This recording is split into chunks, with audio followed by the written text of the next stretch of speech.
তাদেরকে বলতে চাই আপনারা কোনোদিন এই বাংলাদেশের এই অহিংসা এই সরকারের প্রতি কোনো মাথা মতো করবেন না বন্ধুগণ। আমরা বলছি এখান থেকে এই ত্রিপুরা রাজ্য আছে আমাদের, ওইখানে যারা মাইনরিটি হিন্দু আছে, বাঙালি আছে, বুদ্ধিস্ট খ্রিস্টানরা আছে, এই রাজ্যে কিন্তু তারা মাইনরিটি নয়।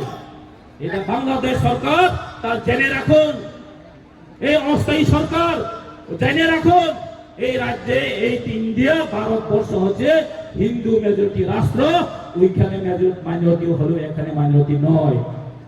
কাজে বাংলাদেশ সরকারের জন্য মাসালাই দিলে যে একটা হিউম্যানিটি মানুষ আছে, সবার একটা হিউম্যান রাইটস আছে, বেঁচে থাকার সবার অধিকার আছে।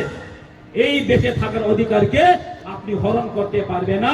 আমি যেখানেই থাকো, বাংলাদেশে থাকো, ইন্ডিয়াতে থাকো, আমি সুইজারল্যান্ডে থাকো, আমার বেঁচে থাকার অধিকার আছে, তাকে আপনি হত্যা করতে পারবেন না।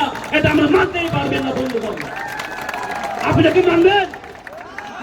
আপনারা কিন্তু মানতে পারবেন না। তার জন্য আজকে মহারাজা, আমাদের মহারাজ পদ্ম কিশোর মানিক্য বাহাদুর, তার প্রতিবাদে আজকে আমাদের এখানে আমরা সমাবেশ করতে বাধ্য হয়েছে।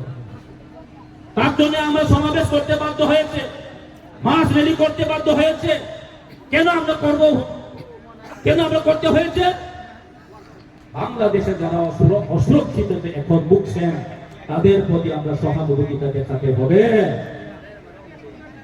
তাদের প্রতি আমাদের এখানে আমাদের আওয়াজ উঠাতে হবে।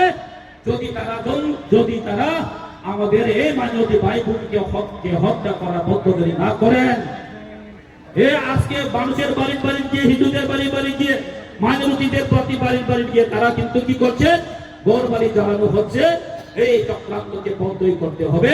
আপনি যদি বন্ধ করতে না পারেন, তাহলে সরকার থেকে চলে যান। এই অস্থায়ী সরকার আমাদের দরকার নেই। এই সংস্থায় অস্থায়ী সরকারের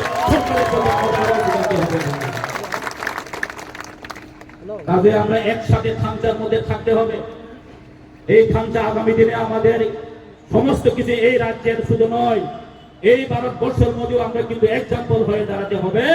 এই রাজ্যের ত্রিপুরা এবং মাইনরিটি যারা আমাদের ত্রিপুরা ভাই বোন যারা চাকমা আছে, বুদ্ধিস্ট আছে, খ্রিস্টান আছে, আমরা কিন্তু খামচা হয়ে এই একটা অরাজকতার প্রতি, অরাজকতার যে এগেন্সে আমরা কিন্তু কথাটা আওয়াজ উঠাতে হবে।